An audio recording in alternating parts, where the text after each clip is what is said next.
बजाज डिस्कवर महाराष्ट्र. नमस्कार. डिस्कवर महाराष्ट्राच्या पहिल्या पर्वामध्ये आपण महाराष्ट्रातले भूदुर्ग, जलदुर्ग आणि गिरिदुर्ग पालथे घातले. महाराष्ट्राचा जाज्वल्य इतिहास अभिमानानं मिरवणाऱ्या किल्ल्यांची माती ललाटी लावली. ही पराक्रमाची गाथा ऐकताना आणि सांगताना अभिमानानं ऊर भरून आला. आता दुसऱ्या पर्वात आपण डोंगर माथ्यावर वसलेल्या देवस्थानांची भटकंती करणार आहोत. आध्यात्मिक दृष्ट्या संपन्न असलेल्या महाराष्ट्रात वणीच्या गडावर वसली आहे सप्तशृंगी, तर प्रतापगडावर भवानी माता आणि कोल्हापूर नजीकच्या डोंगरावर विसावलाय ज्योतिबा. या शक्तिस्थानांच्या निव्वळ दर्शनानं सुद्धा मन शांत होतं. भावभक्तीचा मळा इथेच फुलतो आणि मराठी मनामनात जाऊन विसावतो. अशाच काही देवस्थानांची आपण आता भटकंती करणार आहोत.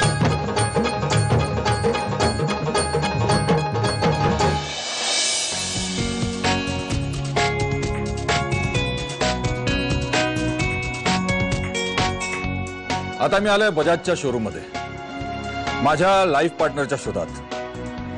दचकू नका. माझा लाईफ पार्टनर आहे माझ्याकडे, भटकंतीतल्या लाईफ पार्टनरच्या शोधात. आज तो सापडला. बजाज डिस्कवर DTSI 150cc बाईक. माय लाईफ पार्टनर. लाईफ पार्टनर म्हणजे मोठ्या पल्ल्याचा सोबती. या पार्टनर सोबत मला भरपूर प्रवास करायचा आहे. तेव्हा चावी हातात पडताच फुलं वाहून हार घालून मी त्याचं प्रेमानं स्वागत केलं आणि त्याच्यासोबत लगेच डोंगरावरच्या देवस्थानांच्या भटकंतीला निघालो.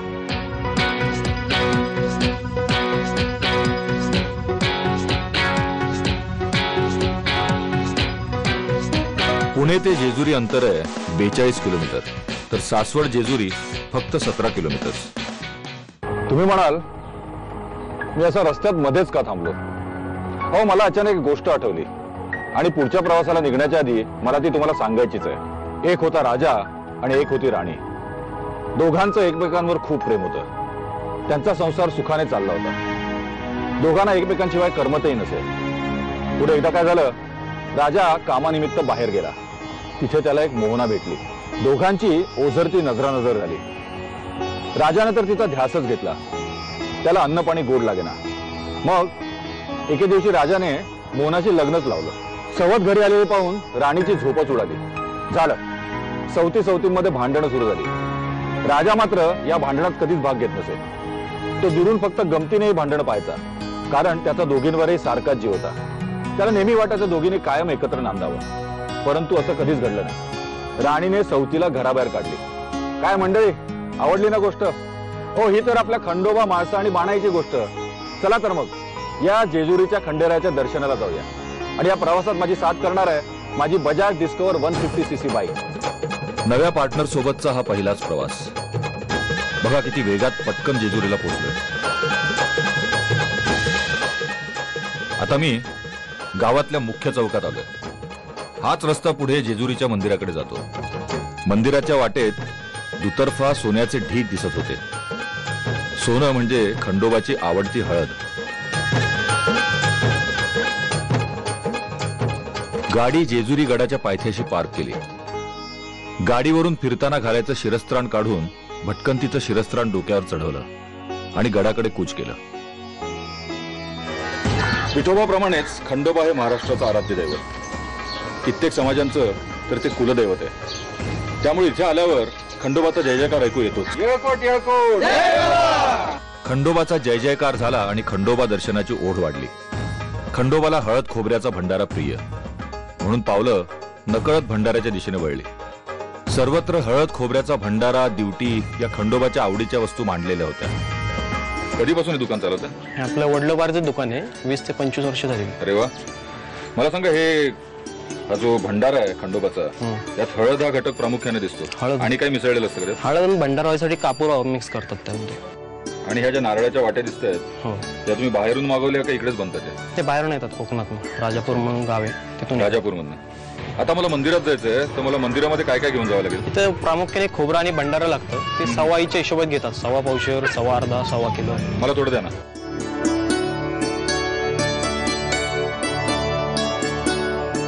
भंडारा घेतला आणि देवाला व्हायला फुलं घ्यायला गेलो.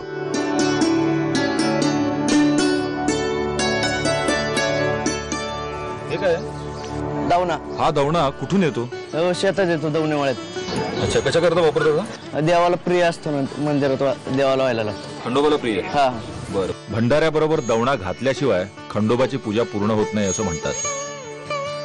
दवण्याच्या मंद सुवासानं मन प्रसन्न झालं आणि खंडोबाला दवणा प्रिय का याचं कारण उमगलं. भंडारा दवणा घेऊन गडाच्या पायऱ्या चढायला सुरुवात केली. पहिल्याच पायरीवर देवाच्या नावानं थोडा भंडारा वाहिला. मनात भक्तिभाव दाटून आला. जेजुरीचा खंडोबा म्हणजे उभ्या महाराष्ट्राची लोकदेवता, कुलदेवता. म्हणूनच नवीन लग्न झालेलं जोडपं सगळ्यात आधी खंडोबाच्या दर्शनाला येतं. पहिल्यांदा दर्शनाला येणाऱ्या नवरदेवानं वधूला उचलून गडाच्या 5 पायऱ्या चढायची रीत आहे. मी गडाच्या पायऱ्या चढताना माझ्याबरोबर अनेक नवरदेव बायकोला उचलून गड चढत होते. कुलदेवतेच्या दर्शनाची ओढ भक्तांना स्वस्थ बसू देत नाही. म्हणून उतारवयात भक्त डोलीतून देवाच्या दर्शनाला येतात. ही आहे खंडोबाच्या घोड्याची पागा. दर सोमवती अमावस्येला आणि विजयादशमीला खंडोबाच्या पालखीपुढे चालायचा या घोड्याचा मान असतो. खंडोबाचा हा घोडा सांभाळायचा मान पूर्वापार खान कुटुंबाकडे आहे. देवाच्या घोड्याचं दर्शन घेतलं आणि पुढे निघालो. पायऱ्यांच्या दुतर्फा नवस म्हणून बांधलेल्या उंच दीपमाळा गड चढताना लक्ष वेधून घेतात. तसंच वाटेतल्या भव्य दगडी कमानी देवाच्या गडाच्या भक्कमतेची साक्ष देतात.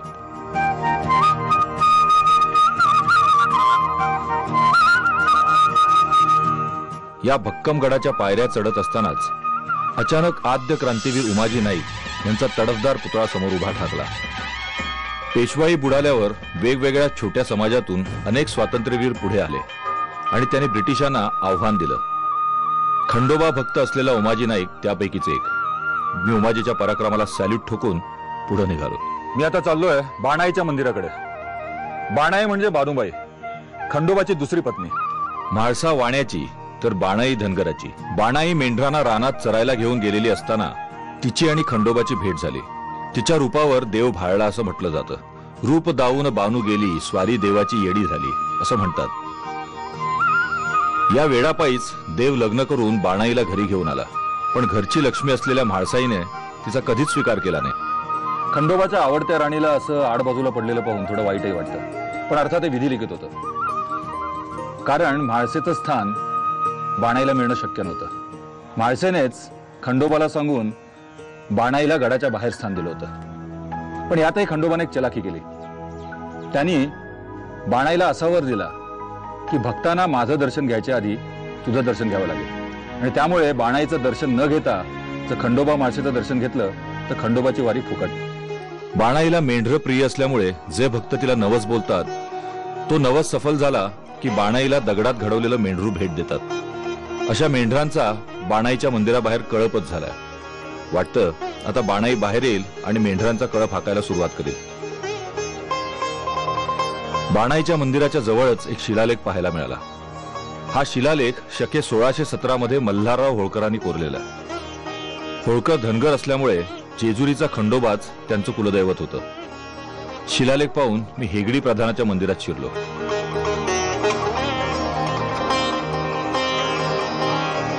हे आहेत हेगडी प्रधान, खंडोबाच्या अगदी विश्वासातले. यांच्याही निष्ठा खंडोबाच्या पायाशी वाहिलेल्या. त्यामुळे खंडोबाचं दर्शन घेण्याआधी त्याच्या निष्ठावान प्रधानाचं दर्शनही घ्यावं लागतं. हेगडी प्रधानाची दगडी मूर्ती आकर्षक आहे. पाहणाऱ्याला ती खिळवून ठेवते. हा हेगडी प्रधान म्हणजे खरं तर म्हाळसाईचा भाऊ. पण तो खंडोबाचा सेनापती असल्यामुळेच त्याच्या निष्ठा देवाच्या पायी होत्या. अगदी देव बाणाईला आणायला गेला तेव्हाही हेगडी प्रधान देवाबरोबरच होता. म्हणून तर आधी हेगडी प्रधानाचं दर्शन घेतल्याशिवाय देवाचं दर्शन घेणं व्यर्थ मानलं जातं.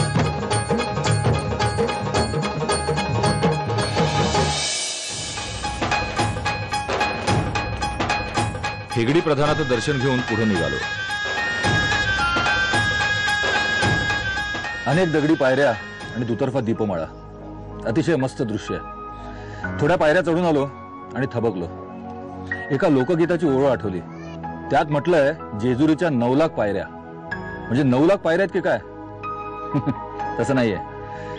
मी आजूबाजूला चौकशी केली तेव्हा कळलं की 385 पायऱ्या आहेत. पण गडाच्या बांधणी करता 9 लाख चिरे वापरले होते. म्हणून ही ओळ सगळ्या लोकगीतात रूढ झाली.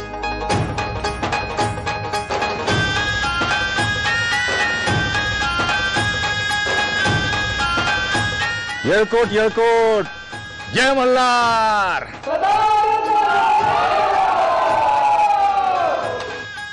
शेवटच्या पायऱ्या चढून मी देवाच्या गडावर पोचलो. गडावर पाऊल ठेवता क्षणीच नजरेत भरल्या त्या तिथल्या उंच उंच दीपमाळा. अष्टकोनी चौथऱ्यावर उभारलेल्या दगडी दीपमाळा अतिशय रेखीव आहेत. त्यांच्यावर कमलपुष्प देवदेवतांची शिल्पही कोरण्यात आली. त्रिपुरारी पौर्णिमेला या दीपमाळा दिव्यांनी उजळतात तेव्हा देवाचा संपूर्ण गड सोन्याचा होऊन जातो. दीपमाळेच्या समोरच खंडोबाने ज्याचा वध केला त्या मणिमल्ल दैत्याचं शिल्प पाहायला मिळालं. देवाचं दर्शन घेण्याआधी भक्त या दैत्यालाही भंडारा वाहतात. तिथेच शेजारी खंडोबाचा बगाडही पाहायला मिळतो. तसंच देवाला प्रिय असलेली अखंड तेवणारी दिवटीही इथे पाजळत असते. नवीन लग्न झालेलं जोडपं या दिवटीत तेल ओतल्याशिवाय दर्शनाला जात नाही. नवीनच लग्न झालेल्यांचा कुलाचार विधीही गडावर होतो. तो विधी करणारे पुरोहित गडावर सर्व साहित्यासह हजरच असतात. कुलदेवता म्हणून सुरू असलेले देवाचे विधी पाहून मलाही राहवलं नाही. शुचिरभूत होऊन मी देखील लगेच देवाच्या दर्शनासाठी मंदिरात पाऊल ठेवलं आणि तत्क्षणी झालेल्या देवाच्या दर्शनानं धन्य झालो. गर्भगृहात खंडोबाची एकट्याची दगडी मूर्ती आहे. त्या मूर्तीच्या पुढ्यात खंडोबा म्हाळसेचे 2 जोड आहेत. तर या जोडांच्या पुढं 2 लिंग आहेत. ती खंडोबा म्हाळसेची असून ती स्वयंभू असल्याची माहिती देवाच्या पुजाऱ्यांनी दिली. मी या स्वयंभू लिंगाची यथासांग पूजा केली. खंडोबाची मूळ दगडी मूर्ती चतुर्भुज असून ती उग्र आहे. या मूर्तीच्या आसनाखाली मणिमल्ल दैत्याची मूर्ती कोरलेली आहे. तसंच खंडोबाचं वाहन असलेला घोडाही कोरलेला आहे. मणिमल्लाच्या इच्छेनुसार खंडोबानं त्याचं शव आसन म्हणून स्वीकारल्याचं सांगितलं जातं. गर्भगृहात दक्षिण आणि उत्तर बाजूला 2 छोट्या छोट्या खोल्या असून दक्षिणेकडील खोलीत देवाचं शेजघर आहे तर उत्तरेकडच्या खोलीतल्या तळघरात खंडोबाचं गुप्तलिंग आहे.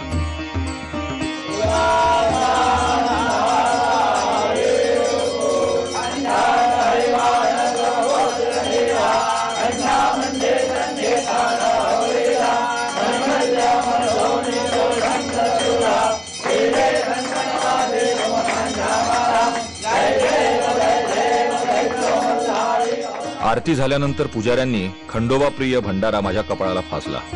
तेव्हा क्षणभर खंडोबाचं दर्शन झाल्याचाच भास झाला. गाभाऱ्यातून बाहेर आलो. सभामंडपात घोड्यावर स्वार झालेल्या खंडोबाचं दर्शन घेतलं. देवळातून बाहेर आल्यावर एक यक्षाची मूर्ती दिसली. 19वा जैन तीर्थंकर मल्लीनाथ याचा हा यक्ष असल्याचा उल्लेख जुन्या ग्रंथात सापडतो.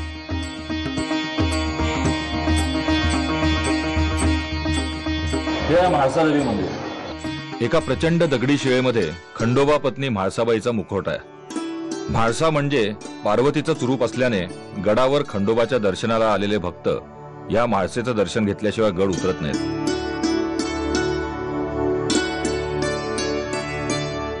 जेजुरी गडावर खंडोबा म्हाळसाचं देवस्थान आहे.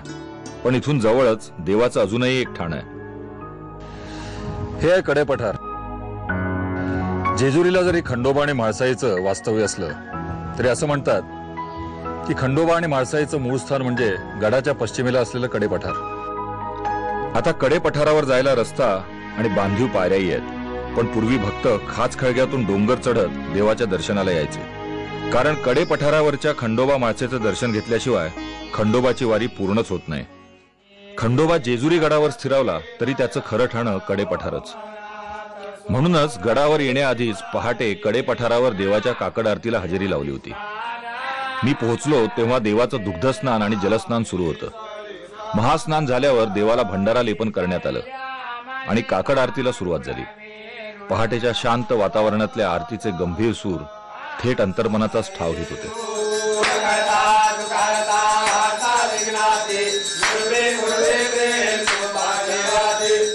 मणिमल्ल दैत्यांचा संहार करण्यासाठी श्री भगवान शंकराने व आदिमाया शक्तीने यांनी इथे या ठिकाणी आगमन केलं. हा धवलगिरीचा परिसर या पठारावर आगमन केल्यानंतर ते इथं स्वयंभू लिंगाने प्रस्थापित झाले. करा नदीचा हे पठाराचा परिसर असल्यामुळे त्याला करे पठार असं म्हटलं जातं.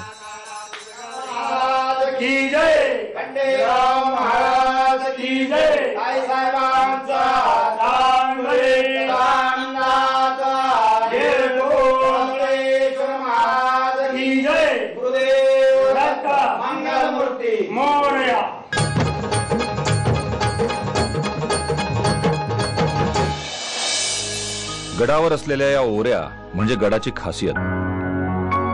गडावर जवळजवळ 67 ओऱ्या आहेत. या ओऱ्यांमध्ये कुलविधी म्हणून जागरणाचे कार्यक्रम होतात. हा विधी वाघ्या मुरळीलाच करावा लागतो. वाघ्या आणि मुरळी म्हणजे खंडोबाचे उपासक. जागरण म्हणजे कुलाचार म्हणून खंडोबाची बांधलेली पूजा. पूर्वी केलेला नवस फेडण्याकरता मुलगा किंवा मुलगी खंडोबाला वाहिली जायची. त्यांना वाघ्या किंवा मुरळी म्हणायचे. वाहिलेला मुलगा म्हणजे वाघ्या आणि मुलगी म्हणजे मुरळी.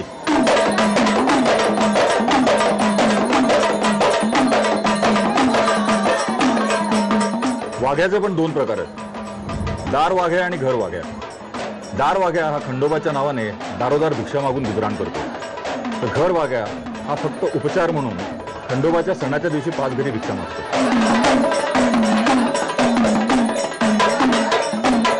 पूर्वी खंडोबाला वाहिलेल्या मुरळ्या आजही काही प्रमाणात जागरणात वाघ्यांबरोबर सहभागी होताना दिसतात.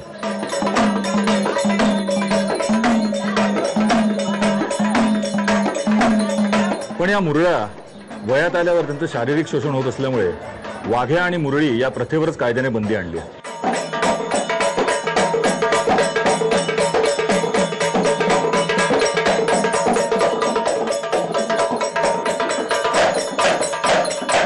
वाघ्या म्हणून हे जागरणाचे कार्यक्रम कधीपासून करतात? मी लहानपणापासून करतो. कारण आमच्या आईला मुलगा होत नव्हता. त्या आईवडिलांनी नवस केला खंडेरायाला की देवा मला मुलगा होऊ दे.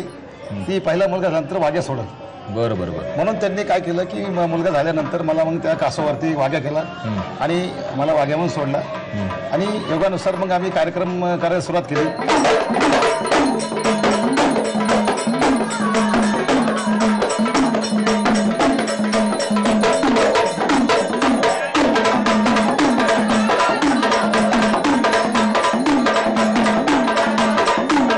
तर वाघ्या असलं की त्या ठिकाणी मुरळी पाहिजे असतेच.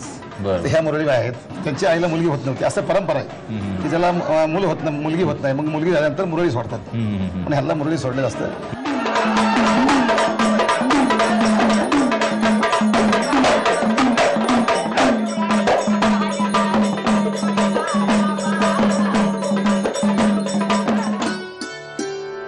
खंडोबाच्या जागरणाला हजर राहण्याचं भाग्य मला लाभलं. माझी जेजुरीची वारी सुफळ संपूर्ण झाली. जागरण झाल्यावर लगेच महाप्रसाद वाढण्यात आला. मी ही संधीही चुकवली नाही. देवाचा प्रसाद ग्रहण केला आणि अंतरात्मा खरोखरच शांत झाला. मी भरून पावलो.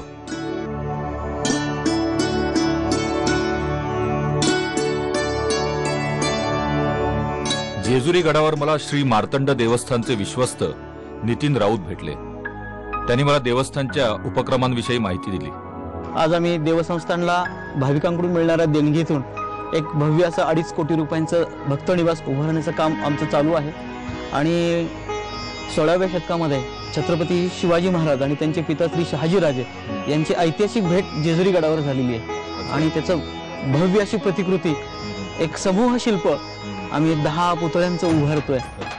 पिता पुत्रांची जर 18 वर्ष भेट झाली नाही तर त्यांनी एकमेकांचं मुख थेट बघू नये असं शास्त्र सांगतं. म्हणूनच शहाजी व शिवाजी महाराजांनी जेजुरी गडावर तुपाच्या परातीत प्रथम एकमेकांचं मुख पाहिल्याचं सांगितलं जातं.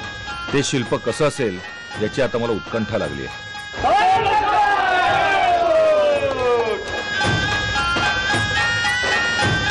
ही आहे तळीभंडार करण्याची जागा.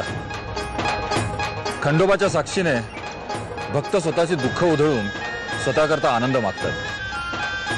सदानंदाचा येळकोट म्हणत हा विधी केला जातो. असं म्हणतात, पूर्वी इकडे सोन्याच्या मोहरा उधळल्या जायच्या, पण आता भंडाऱ्याबरोबर खोबरं उधळलं जातं. हे बघा.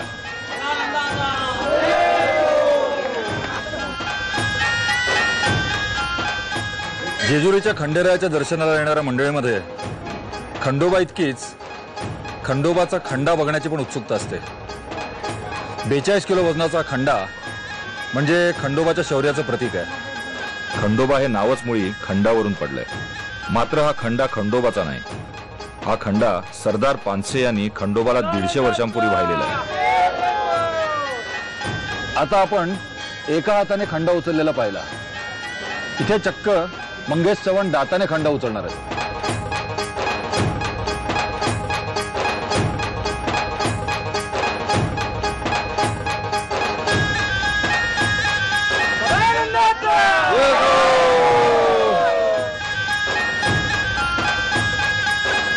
सदानंदाचा जेजुरीचा गड उतरला तरी खंडोबा म्हाळसा बाणाची जादू मनावरून सरेना. मी भक्तच होऊन गेलो खंडोबाचा. बाणाई आणि म्हाळसा दोघी सवती, त्यामुळे त्या कायम भांडत असायच्या. पण खंडोबाचं मात्र दोघींवरही सारखंच प्रेम होतं. त्यांना वाटायचं त्यांची कायमची साथ असावी. या अनोख्या नात्याची आठवण जपत मी माझ्या पुढच्या प्रवासाला निघालो. पुढच्या मुक्कामाला माझ्या बजाज डिस्कवर सोबत.